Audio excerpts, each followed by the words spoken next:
You got to know your audience.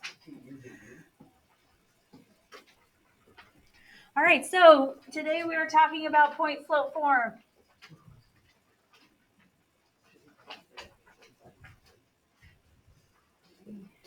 And as we mentioned, point slope is great for when you know a point and a slope.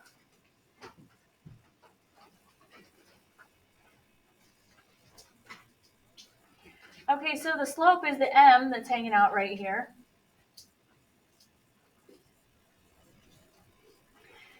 We said that the x sub 1 and y sub 1 are the x and y coordinates from a point. That's the point part of point slope. So go ahead and write that down. This is our point. The x goes there, the y goes there.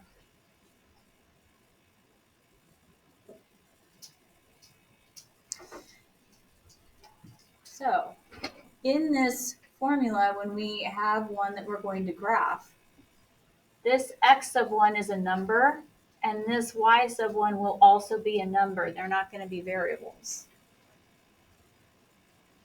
The variables will be the regular x and the regular y. This one and this one are our variables.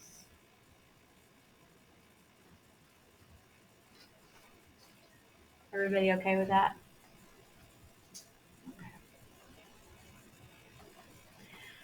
So we have here two examples where we're going to write some equations in point slope form. So let's look at that. So here we're given a point. That's telling us that this is the x sub 1 and this is the y sub 1. Now, unfortunately, for algebra students across the country, the x is first in every single point that we write. What is first to plug in that form? Y. So, how many times do you want to guess that I put the x in for the y? A lot. Story of my life. So we're just going to be really careful. Labeling helps me. Hopefully it helps you. If you don't label and you get it wrong, I don't know what to tell you. You've been warned. So we start with the variable y and the minus that are part of the form. And then we plug in our y sub 1, which is very simply 4. The rate of change is, of course, the m, the slope. So that goes in after the equal sign. Oops, not 3/2, 2/3. Okay, then we have a set of parentheses. Inside the parentheses, we put the variable x with a minus sign, and then we plug in our x sub 1, which in this case is just 1. And that is it. We just plugged everything in. So here we have a number and a number as promised, and then the y and the x that are just variables. Okay, I want you to do the next one over here on the right, but be very, very careful because there's a nasty little surprise on your x sub 1. What do you see there? It's negative. So think about what happens if you have a negative sign already and then you plug in another negative. Mm-hmm. Okay, go. Substitute them in. You guys are fast. Okay, holy crap. All right, what did you get? 1. Okay. Okay. Right, it's x plus 2 because it was minus a negative 2 and it turned positive. Over the ones like that turn positive, I like to write the minus minus to help me remember that it was in fact a negative 2 that I plugged in there. Okay, any questions about that? Okay, so now we're going to go to part B for both of these where we get to graph them. So let's flip that back over to this one. So with point slope form, we are absolutely guaranteed that our line passes through this point. Okay, the point was 1, -4. Oh, nope, +4. 1, +4. Notice that when they are in the formula, both my +1 and my +4 look like they're negative. So it kind of lies to us a little bit. All right, so let's put 1, 4 on the graph.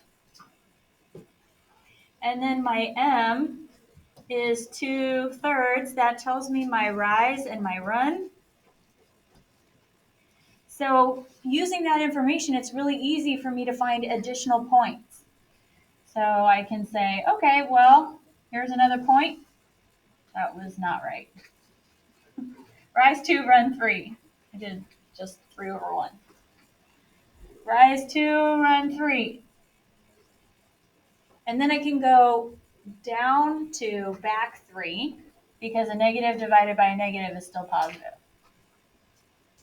And find some more points on my line. Don't forget to connect and put arrows on both ends.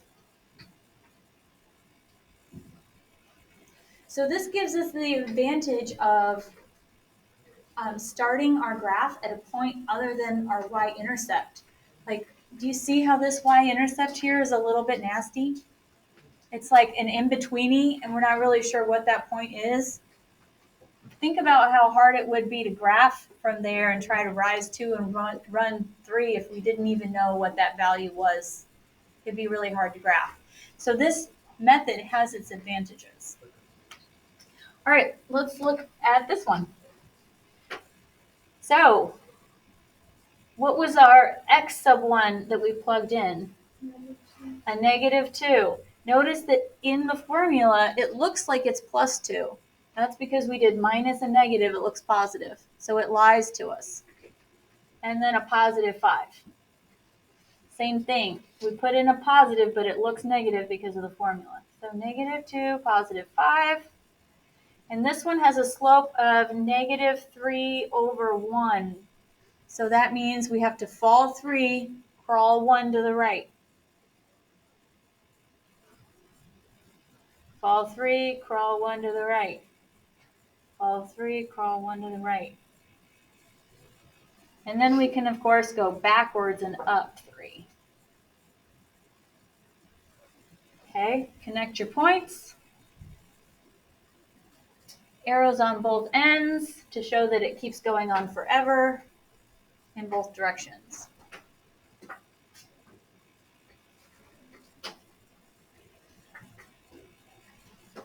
Okay, so you guys still have your little stop and jot out, right? So the next question asks, what transformations does the slope of a line produce? So first of all, which one of these has the vertical compression? Yeah, the one on the left. And how do you know? Yeah, it's kind of squished, okay? And we can tell because of what? The M or the B? We can tell by the M. So, hey guys, the M is telling us whether we are vertically compressed or vertically stretched. What else does the M do? Yeah, it tells us if we have a negative M, then we have a reflection over the x-axis. Okay, so write that down in your own words. What are the 2 jobs for M?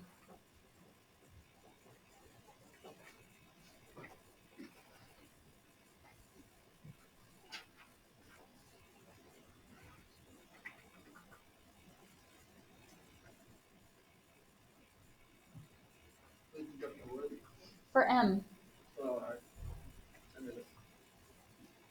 What are the 2 transformation jobs for M? If M is negative, then we have a rocks, and then M also tells us if we have a vertical or a vertical compression.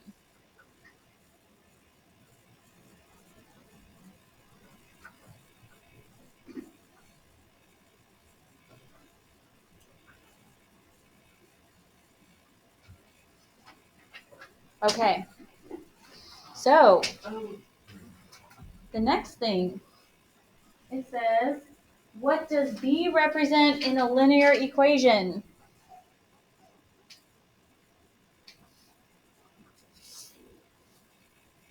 What does B represent in a linear equation? It is the shifting. Yeah, it's the shift. So it tells us the y-intercept, right? So it tells us how far we've translated away from the origin and which direction. So the B tells us our y-intercept, and it tells us the shift, the translation. That's its only job. M's doing everything else.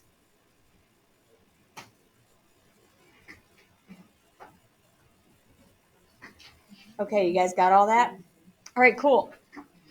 Is that the bottom? Oh, nope, we got a little bit more.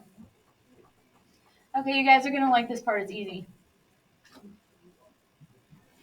Okay, so point slope form is great.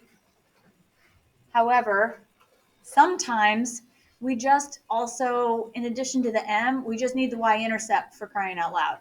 So we're going to practice converting our equation from point slope form to slope intercept form, which is y equals mx plus b. So we can see some of those key characteristics like the shift.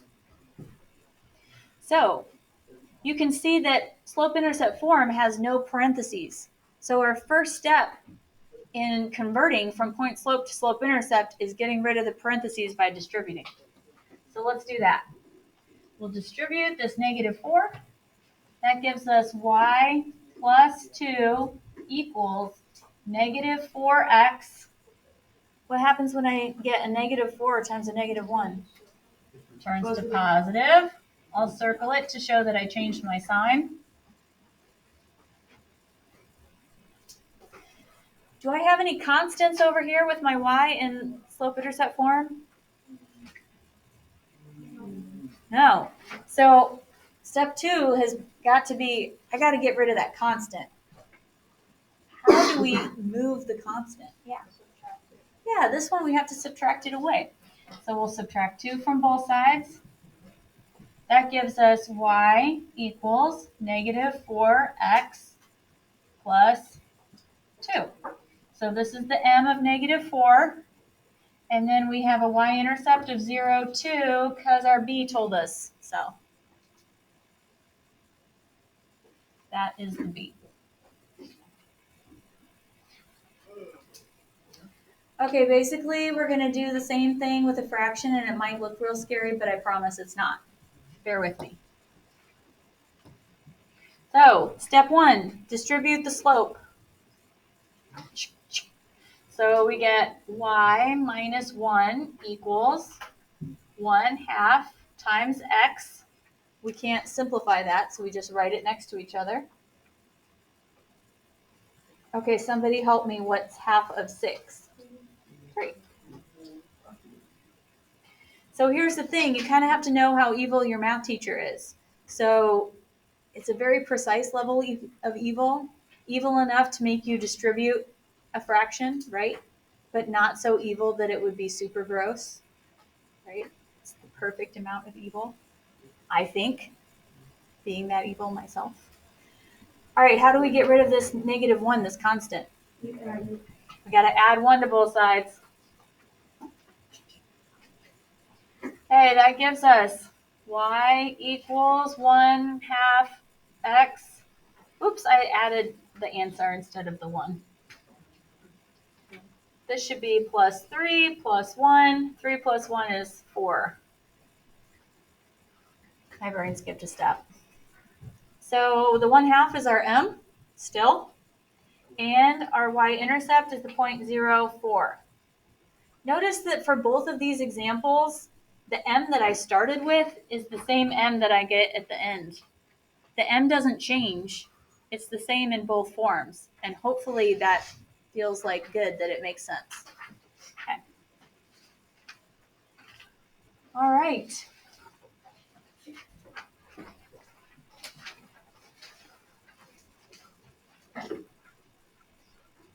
Here I have to pick all of the equations that represent the line that I have here on my graph. So what kind of characteristics would allow me to match up these equations with this graph?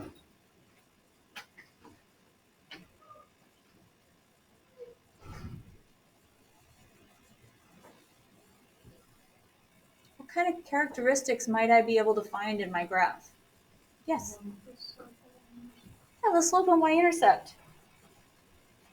So I can find two pretty points. Boop, boop. Okay, someone tell me what my rise over run is. 2/5. Yeah. It is 2/5. That is my M. Okay, what? The first one's right. Okay, it has the right slope, and then the B value is 1, so the y-intercept is 0, 1, and that is the B. So yes, you are right. This one is correct. So once we have those key characteristics, it's really easy to match. Yep. Is the let's find out. So can you tell just by looking at this one if it's right the way that we could for that one? There is a way. There's two ways to do this problem. What did you do?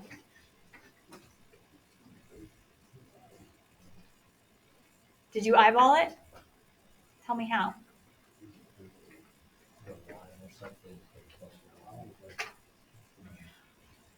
Okay, that's a coincidence. But there is a way. Okay, we'll talk about how. Okay, so let's distribute the 2/5. Okay, so that gives us y plus 1 equals 2/5 x. What do you think 2/5 of 5 is? Yeah, you can put it in your calculator if you're like, I don't know. You can do 2 divided by 5 times 5, right?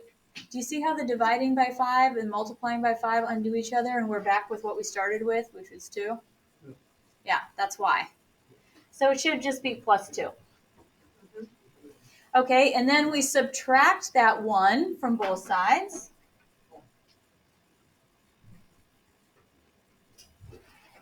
Okay, y equals 2/5x plus 1. Yep.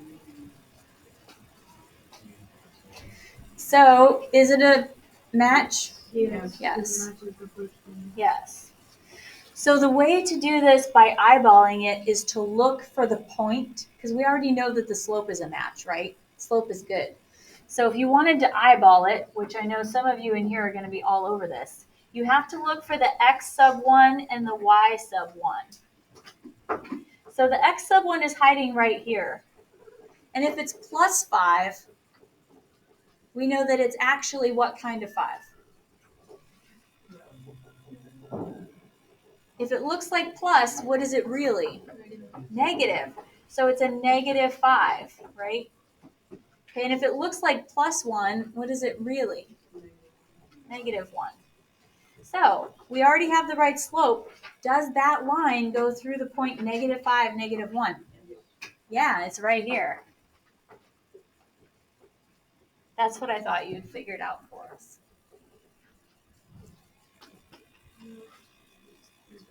All right, so you guys want to try this one? All right, so let's distribute our slope. Boop, boop. We get y minus, whoops, that's equals. Y minus 3 equals 2/5 x. What's 2/5 of -5? What kind of 2? -2. Plus 3.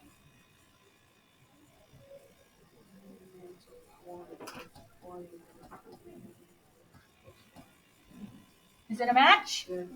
Winner, winner. Chicken dinner. So, this point right here is the point. Start with the x sub 1. Is that supposed to be a negative or positive 5? Positive 5. And this y sub 1? Positive 3. And here's that point right there on the line. Boom. That's another way, like if you want to double check your rearranging, you can find the point. You just have to be careful because it's the y's that come first and then the x's, but it's backwards in the point. All right, what about the last one? Well, let's find out. Oh, I did not have enough tea today. Sorry, guys. Do I want these x's over here with my y's? No. So if I undo subtracting and add them to both sides, they're going to show up on the right as positive 2x.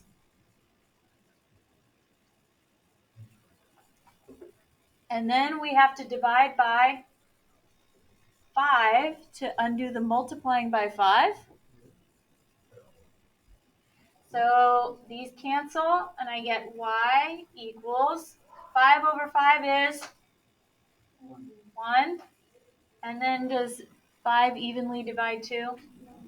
So I just can leave it 2/5 x. Is that a match?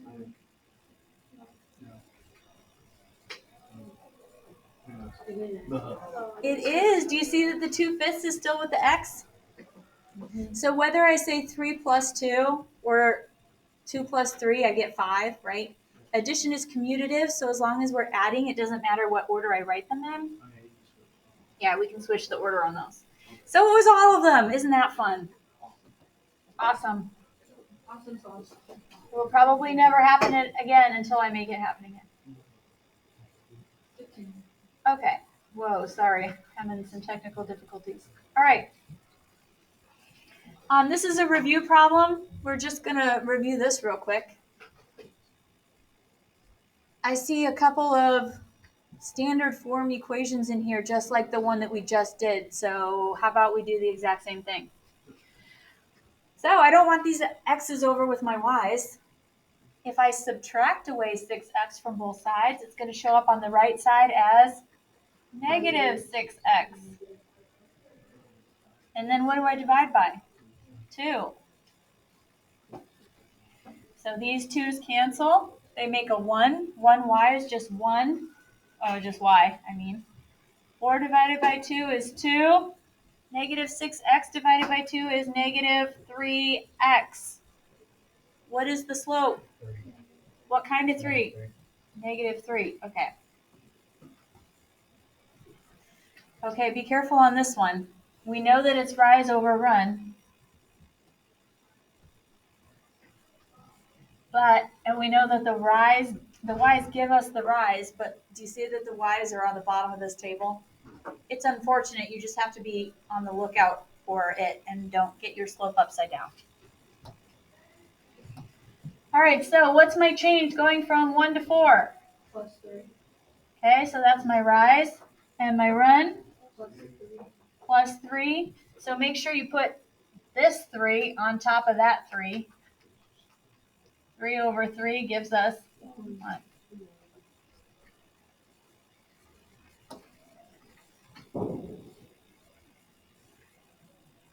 Okay, what do you notice first about this number 3 when you look at it and you read it from left to right? It's what?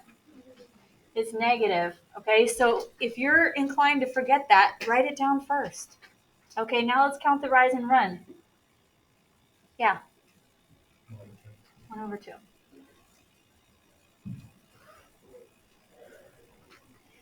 Okay.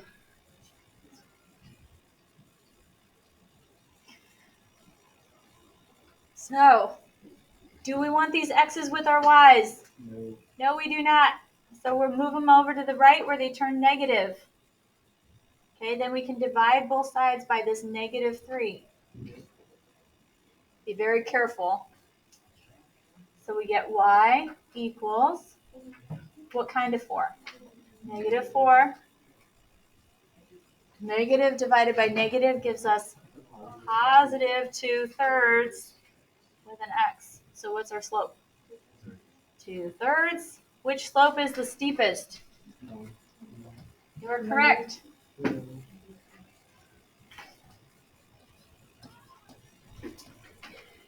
Okay, we're almost done. Look at this problem compared to the one at the top of this page. Do you see how in both of them we're matching graphs to equations or equations to graphs? So even though on this one we have like way more graphs, we can still use the same strategy. We can convert everything into slope-intercept form and just match up the m's and the b's. Easy peasy, lemon squeezy. All right, let's do it. For letter A, where do I want the 4x? On the other side, what happens to it? It subtracts, so it's negative. What do I divide by? 2. 2. So I get y equals 10 divided by 2 is 5 minus 2x. Good. Which one is that?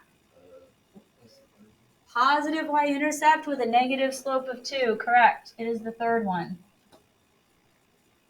All right, next. We get to distribute the 1/2. No big deal. So that's y plus 4 equals 1/2 x. What's half of negative 2? Negative 1. And then what do we do to get rid of the 4? Subtract it away. And I get y equals 1/2 x minus 5. Which one is that? Last one. All right, we're on a roll, guys. Ooh, I'm going to show you a trick. You're going to like this.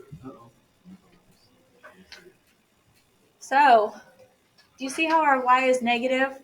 So we'd have to divide by a negative 1. We can circumvent having to do that by moving the y over where it's positive instead of subtracting away the 2x. So I'm going to leave the 2x where it is because it's happy.